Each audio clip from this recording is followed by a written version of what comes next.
دەست لە کارتشانەوەی خۆم پێشکەش بە دەستەی سەرۆکایەتی لیژنەکەم کرد چونکە من تموعم زۆر لەوە زیاترە کە لە لیژنەکە کاری لێ دەکرێت.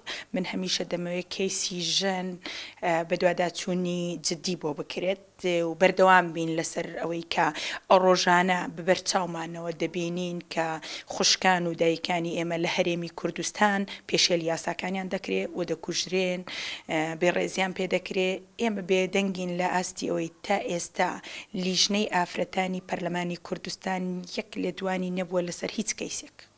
منیش هەمیشە گوتومە بۆچی ئەو بۆچیە دەبێت سەرۆکایەتی لیژنەکە وەڵام بدەنەوە، چونکە من هەمیشە گوتومە و لەسەر مێزی گفتوگۆ هەر کاتێک کۆبوونەوەمان هەبووە داوام کردووە کە ئێمە دەبێت بە دوواداچوونی جددی بکەین لەسەر کەیسەکانی ژنان و ئافرەتانی هەرێمی کوردستان. ئێمە ئافرەتانمان بە شێوەیەک ڕووی لیژنەی ژنان و ڕێکخراوەکانی ژنانمانوانی شانداوە کە سیمایەکی ناشرینیان هەیە. ئێمە ناین کار لەسەر ئەوەی بکەین ژنانی کورد بەرەو هەڵدێر بەرین. ئێمە داوای مافی ژن دەکەین.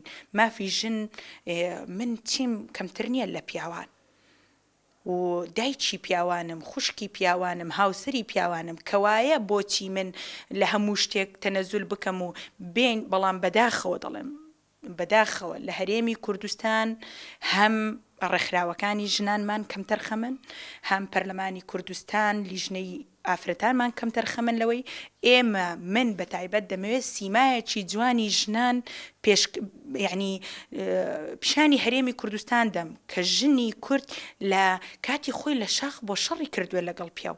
بۆچی ئێستا دەکوژرێ بەدەستی پیاو؟ یعنی هۆکارەکەی چییە؟ با بین ئیش لەسەر ئەوەی بکەین ئێمە دەست لە ناو دەست لەگەڵ ڕێکخراوەکانی ژنان و لایەنی پەیوەندیدار و حکومەت و پەرلەمان هەمومان بەیەکەوە دەست لە ناو دەست کار لەسەر ئەوە بکەین کە سیمای ژنی کورد وەکو ئەو کاتە بجێڕنەوە کە لە شاخ بوون، کە شانبەشانی هاوسەرەکانیان یان براکانیان شەڕیان کردووە و خزمەتیان کردووە.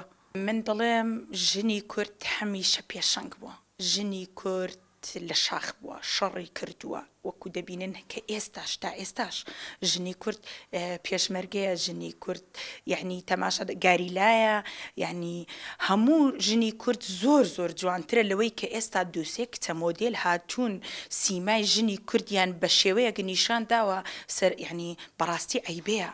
ژنتان ناشرین کردکاتان لێ دەکەم، یعنی هیوادارم هەموو کچە مۆدێلەکان گوێیان لێم بێ. بەڕاستی سیمای ژنی کورد ئەوەندە ناشرین نییە کە بە شەوان لەیانەکان و بە ڕۆژێ لە هەمووی خەریکی بزنزن ئێمە ژنەکانمان ناتوانن ئەو بزنزە بکەن. یعنی چی کچە مۆدیل هاتوون سیمای ژنی کوردیان ناشرین کردووە؟ من داوا دەکەم یعنی پەرلەمانی کوردستان و حکوومەتی هەرێمی کوردستان مووقیفی لەسەر ئەو ژنە مۆدێلانە هەبێ. بەڕاستی یعنی تەفرەقەتیان خستۆتە ناو هەرێمی کوردستان و ڕۆژانە کێشە لەسەر ئەوانە زیاتر دەبێت. بەداخۆ دەڵێم خۆ من نایم من کە لە لیژنەیەکی ژنانم بەردەوام بەس دیفاع لە ژن بکەم کە ژن سیمای بە هەموو شتێکەوە جوانە. نەخێر، ژنی کورد دەبێت سیمای خۆی هەبێت.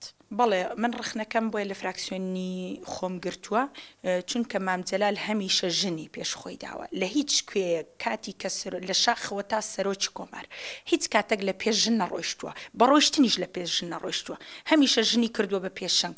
ئەوە ژنی هێناوەتە ناو کایی سیاسی، ئەوە ژنی هێنایە ناو دام و دەستگاکانی حکومەت بۆ ئەوەی بتوانن ئازا بن.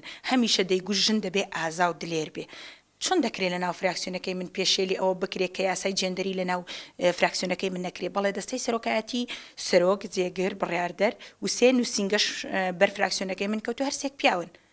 یعنی منیش ئەو ڕخنەم هەبووە بۆیە من کە لە فراکسیۆنەکەم هەر پێشێل بکرێت و لە لیژنەکەی هەر پێشێل بکرێت کەواتە من بۆچی یعنی بۆچی دەست لەو لیژنەیە نەچێشمە و دەست لە کارتشانەوە نەکەم.